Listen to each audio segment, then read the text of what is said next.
participating in civil disobedience, but okay, that's my question to you. Amichai, so I was thinking about what the former chief of the police said recently in response to the Al-Sheikh, in response to the idea of the minister taking control of the police. And he said, you know, we are going to see militias. We are going to see the people taking arms. We're going to see. So how is this actually, if you can connect your general thesis to the privatization of the police or the politicization of the police? So this is to you. Now, Amnon, I'm actually going to tackle what you entertained us with, because I couldn't resist. Obviously, you anticipated that as your slides were going up. So I actually have a piece on constitutional statutes or overriding the court on Bruce Ackerman's With the People, the Civil Rights Revolution. And it's actually something I organized at the time with Alon as part of the Jerusalem Review of Legal Studies. And what I offer, I think you were there actually, right? So what I'm offering over there is that actually Bruce Ackerman's work on the super statutes, etc., are actually, these are override statutes. Those statutes are about overturning judicial decisions. And then I argued that actually the override in the US is about overriding the court, but not overriding the Constitution, which is very different from the Canadian situation. Because in the Canadian situation, you can actually override the Constitution. But I argue that in the US, you may maybe override courts, but you cannot override the Constitution because, and I go into details of the theory now, I won't impose on everyone. So I wonder, where do you anchor the override in the US, following my work on the override in the US? So, okay. We'll take all questions. Is that okay with you, or would you like to answer now? Yeah. Woody? So I have a question for Amnon. Great talks, everyone. Enjoyed them all. If you could, I'm struggling with work that I do for international relations with the notion of sovereignty in this digital era. So if you could give us your insights a little bit about what does sovereignty exactly mean in the digital era. I mean, it also applies to, I think you talked about it in terms of the state agencies, etc. But it certainly applies to states in the international realm, right? Because states interact with each other in the international realm. States operate. There's no state today that can operate without a cloud, right, for instance. And the cloud is not really controlled by the state. It belongs more often than not to Amazon or Google, whose servers are not even physically in the state. So if you can develop, just give us some insight. I don't have a very specific question in that sense, but some interesting insights about what digital sovereignty or cyber sovereignty actually means today, and what is the trajectory, where do you think it's developing? Mr. Neighbor? Three very, very brief thoughts. One for Amichai, simply cause and effect. To what extent is violence a cause of backsliding rather than an effect? I'm thinking of the Reichstag fire. For Amnon, thinking to what extent is the central problem a problem of time, that one of the features of, say, the military for most of human history was somebody invented an offensive weapon, then somebody invented a defense, somebody invented an offensive weapon, someone invented a defense, but at some point technology speeded up so that by the time the defense to the new weapon had been developed, that weapon was obsolete and there was an even better weapon. And the analogy to what you're talking about is to what extent is the central challenge is quantum happens so quickly that we don't have time to figure out how to integrate one set of technological changes before the next one came in. So comparing trains come in, they're revolutionary, But they're, for the next 70 years, they're the main form of transportation. You know, you work out Lauder for 20 years. Yeah. For Alon, it's mostly an observation. It's something I sent you. But to what extent is the American and English revolutionary practice the doctrine that a bad precedent must be resisted, no matter how trivial, for the purpose of simply saying, well, if you don't resist, you accept it as authority, and the next precedent will be worse. Then, thank you all. Maybe we'll start with those because that's already pretty full. Sure. And then we'll That's do why I another asked. round. Otherwise, we're going to lose. Go right We're ahead. going to lose the track. Alon, you start or? Yeah, I can start. I would just address the issue of anarchism. I think historically it's quite interesting because I think in the 18th century the main fear was anarchism. So Hobbes was a reaction to this fear that anarchism couldn't be worse. 17th Now, century. we all know what? 17th century. No, yeah, okay. And the fear of anarchism was replaced, I think, in the 20th century in the fear of the power of the state, yeah? Because, you know, once states became very dominant, suddenly the fear from the state, actually already in the 19th century, the fear from the state has become very, very strong. But my argument is, there is a section in the paper where I distinguish my view from anarchism. Basically, I argue, yes, I recognize the authority of the state. It's a reason for action. The fact that the state has a just, legitimate regime has made a rule, no. But from time to time, we ought to communicate the fact that the law claims more authority than it has, and therefore we should disobey. So it's a very kind of, it's a reason. And the question of how often do we use this reason and so on is a matter for debate. Yeah, I don't address this question in the paper. And you also assume that maybe we will not do it in a concentrated way, or, you know, there are many underlying assumptions there. No, we can do it in a concentrated way. You know, civil disobedience are usually collective action. I think it can actually account for an interesting phenomenon, namely that we engage in civil disobedience even when this is not an effective tool, or more effective than legal protest.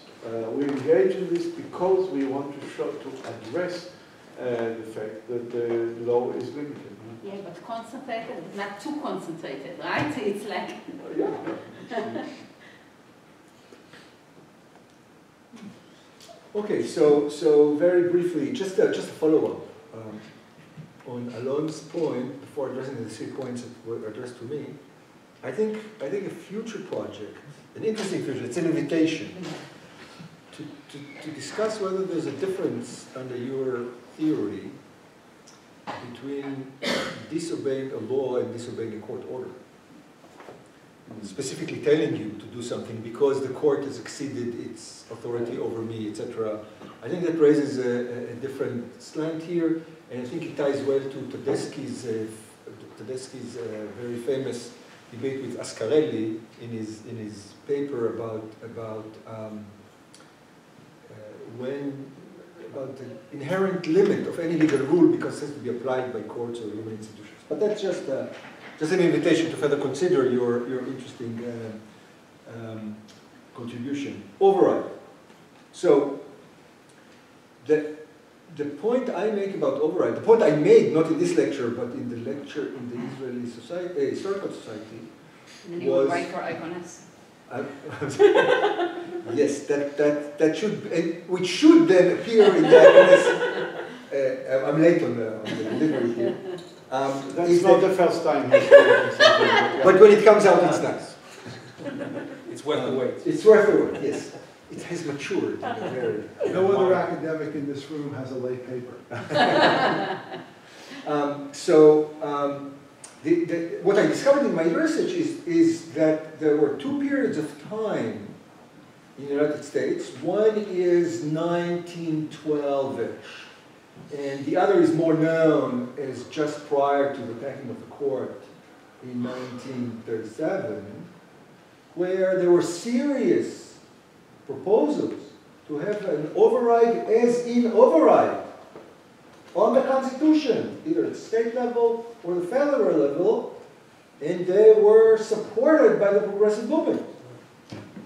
And then they were picked up by Canada, making it Canadian. So this is not to suggest that your understanding of an override in a more sophisticated, contemporary way in the United States post-1940, right, post the New Deal, is not accurate. I actually agree with you. But I'm saying that there was a basic juncture in the United States between politicizing the bench even further, ideologizing the bench to the degree we currently experience it, or introducing a Canadian-like override clause, either at the state or the federal level, and FDR ultimately chose, I politicize the bench, in the way I did. And then the reaction was, okay, we'll have an override. The override then was downgraded or something to the statutory level, which you write about, and I don't disagree with you. I think that's a great contribution. So you're talking about proposals that didn't materialize? Yes, the story that didn't materialize, but they were very seriously considered. So Ackerman, I think, describes, I think in his second book, With the People Transformation, you should look at the proposals of to court pack or to via statute do it. It has all but not about court packing at all. It's about granting people either via referendum or via an override through the legislature to say I act notwithstanding, and then they were picked up by Canada. So it's a story untold. It's an untold story which then really, I think, follows what Mark just said. Why wasn't it told? Why do we think it's Canadian? No, it's not Canadian. It's just a story that wasn't picked up by the US and then picked up by Canada in its constitutional design. So that's my conclusion. And do you show that Canada was aware? Canada was this discussion in the US? Totally aware. Totally aware. Totally aware. Okay. Why? Because there was a professor at Yale, Canadian professor at Yale. Fighting? Sorry? No. Canadian professor that actually was an international law guy. In Yale in the 30s, and he consulted there, and then he came to Canada. And then the progressive movement in Canada was well aware of that. And then this is why he didn't object to it. Story. So this is what I'm saying, it's a story untold. But that's for the icon slogans. Digital sovereignty is a fascinating question because you talk about the cloud, NVIDIA is really there. Why? Because NVIDIA works with government. Google and Amazon also cater for the others. NVIDIA says I work with governments. The DOD in the United States has a cloud by NVIDIA. We don't hear about it because it doesn't have a commercial product for others, specifically because it wants to work with states.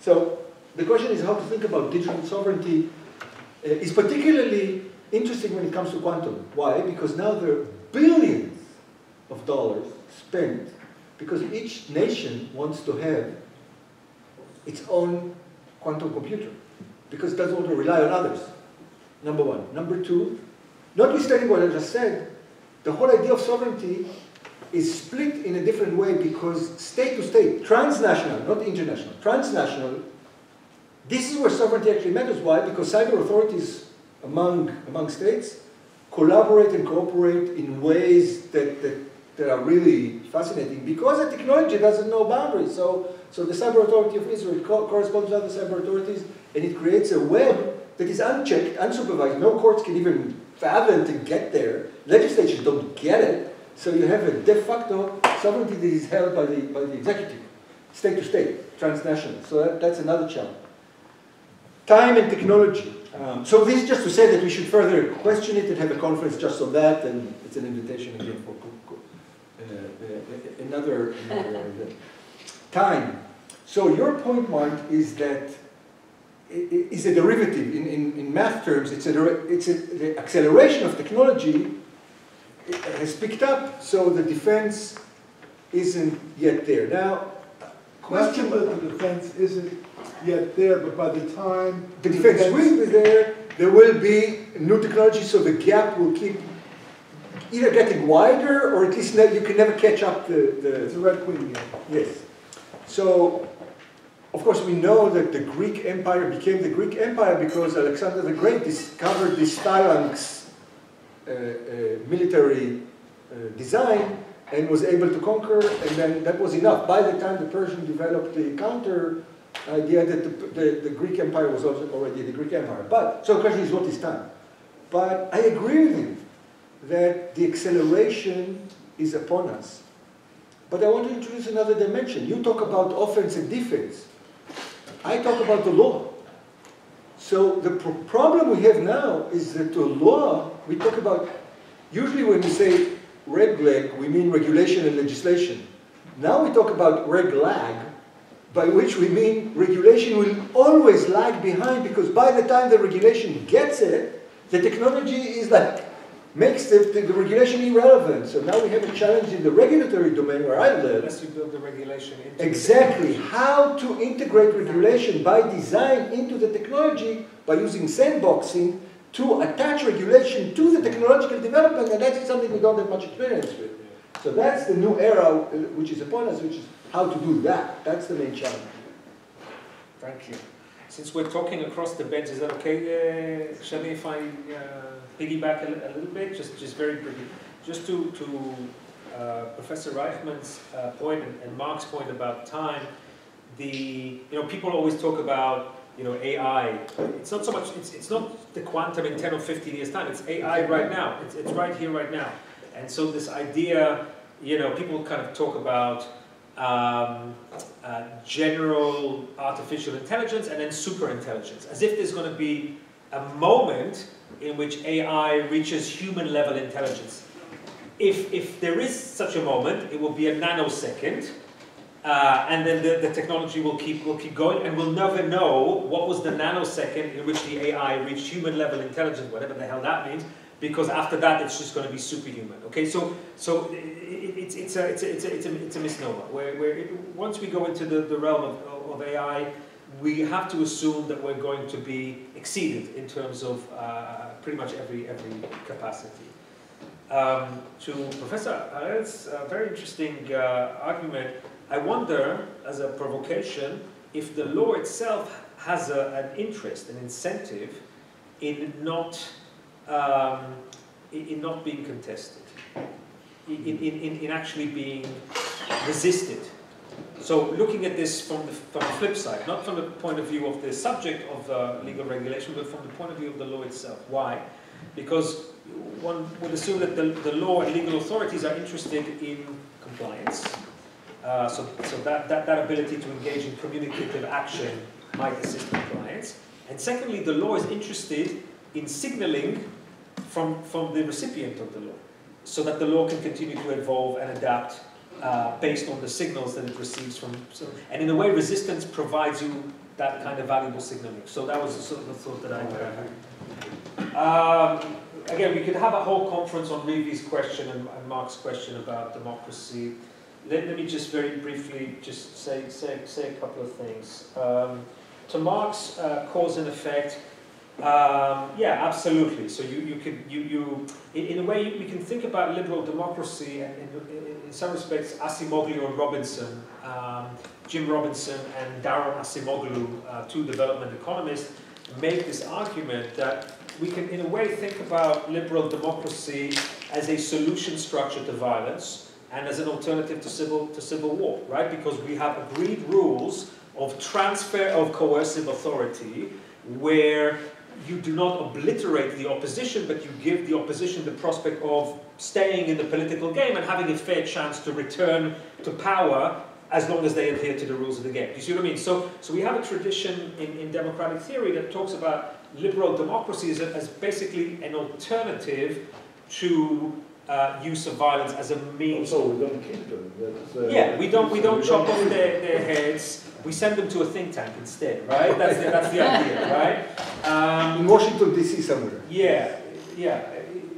In some places the think tanks are nicer than others, right? Okay, so that's sort of one thought that comes to mind. And then of course that means that when violence does enter into the democratic arena, it's a sort of a kind of negation or a kind of betrayal of that alternative mechanism of managing coercion, right? That would be sort of so. And Rivi's point, as you were making this point, I don't think it's unidimensional. I think you sort of have to look at liberal democracy as a political order and understand its different constitutive components. Okay, and essentially, if I thought about it longer, I would probably come up with something more sophisticated. But basically, I think that there's essentially sort of three things going on here. Okay, one is this idea that in liberal democracy, inclusion, so having a political space that is open, where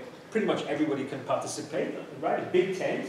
So inclusion and voice delegitimize violence, right? So the reason why liberalized authoritarian regimes suffer the most amount of violence is because they get the worst of both worlds. On the one hand, they allow mobilization and organization, so that creates the potential for political violence. But that also that exists in liberal democracies. In a way, liberal democracies have chosen to live in a reality where non-state actors can organize and mobilize and garner resources and communicate in ways that countries like North Korea do not allow, right? So there's a paradox in liberal democracy. We allow mobilization, but then we neuter and delegitimize violence by saying you have voice, you have inclusion, yeah? If it's a well-functioning democracy, you also have responsiveness, and that means that violence becomes delegitimated.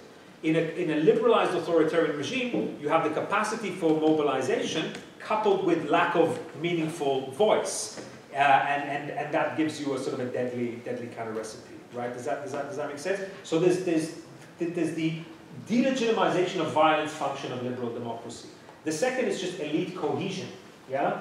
That's a different aspect of a liberal democracy, but elite cohesion means that you view your political adversaries as rivals and adversaries and not as traitors and enemies, yeah? And that requires a certain amount of elite cohesion, which is sort of actually being lost right now in the United States. What you have in the United States are two or more political camps, each of which view themselves as the true patriots and the true guardians of the American Constitution, and they view the other side as being hopeless traitors that are an existential risk to the American experiment. That's what you have. That's a low-intensity civil war right there. There's a third dimension that really has to do with the statehood, with the Gewaltmonopol dimension of a functioning liberal democracy.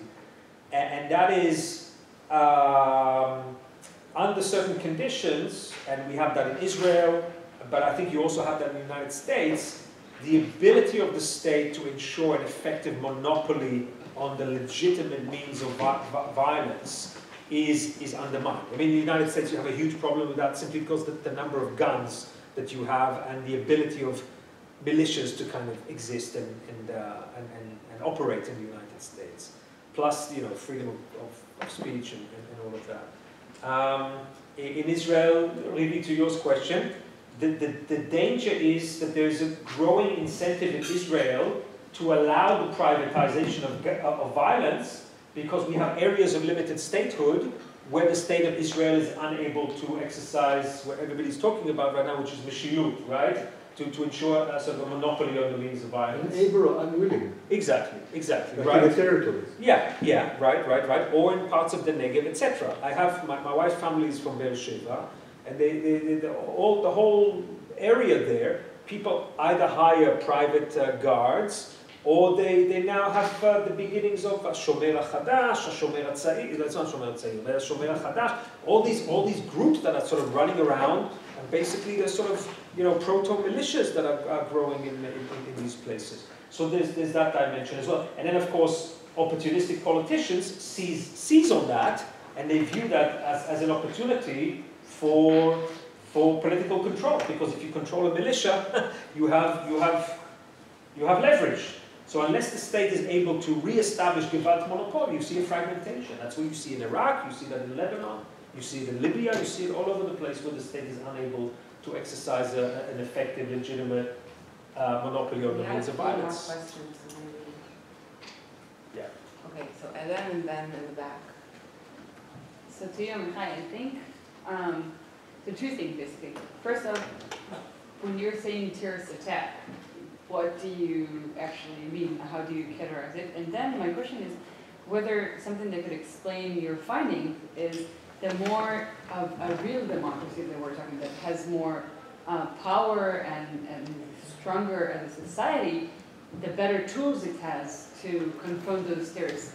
And so like if you're at the US, you have better resources. Mm-hmm. So it's not really sort of a question of democracy, but actual Can power. I just jump in and follow up with that? And I'm not sure that you implied a causation, but could it be that it's really like not related correlation in the sense that, I don't know, maybe it has to do with conflict zones, geographical, and not necessarily the liberal democracy or... Yeah, so we can cut this cake in a variety of ways. I'm using, I just followed the global terrorism database, so it's their criteria, it's their definition, and you can sort of, I don't want to take up time in defining what terrorism is, but you can just look at the University of Maryland actually, the global terrorism database, and they have the whole thing.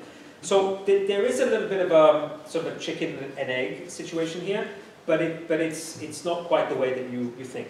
It's that when you look at things like state capacity and GDP per capita, and for example provision of public goods by states, generally speaking, not absolutely, but generally speaking, let's say you have 196 countries in the world, you look at the top 40 or 50 countries in terms of these things, they are overwhelmingly still democracies, right? So you have your Singapores and your Qatars and your UAE, but they tend to be minor, small, and they tend to be the exception rather than the rule. So it's actually very difficult to disaggregate liberal democracy from, as we say, all good things go together, right? Wealth, health, and freedom have sort of tended to sort of go together. What about beauty? Soft power, although Qatar has just showed us maybe a different way of doing soft power. So that's just liberal democracy successful. Hey, yeah, and that's good. That's as it should be. We want freedom and competence to go together, right? I don't think you have anything. Okay, yeah. So there was a question in the back, and then Levi, and I think that's all the time that we'll have. It's to Alon. Just say who you are. So I'm sorry. Sorry. So what is it? Introduce yourself. My name is Dan. I study here law at Reichman University. I studied constitutional law with Professor Lauder. So it's her fault, right? So it's about what you talked about you hinted at, a future that's not in the next decade, maybe in the next half century, is more like a cyberpunk-esque future, right? Where it's characterized by powerful CEOs of extremely powerful companies that overpower the states themselves. Huge advancements in technology, in virtual, in AI, etc. And mostly the solution of the nation state, and again, less borders and more. Maybe it's not exactly, so if I don't want to put words in your mind basically, but that's at least how I see that maybe future.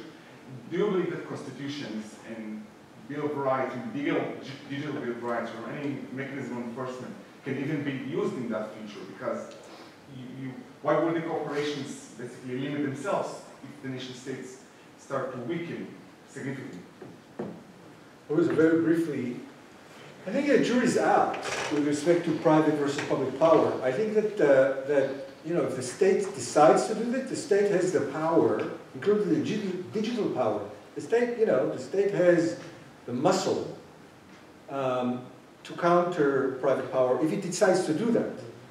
It's up to the state to decide that it's willing to enter that. it's up to the state. Regulatory power. I'm sorry? Including regulatory power, if the state wants to. So look, the states can send, it was the state, the United States sent a rocket to the moon. If the US decides this is important enough and it thinks its way through, there are two different versions of visions of a state. One is this clunky, disorganized, incapable machine, and therefore just like the market is so much better.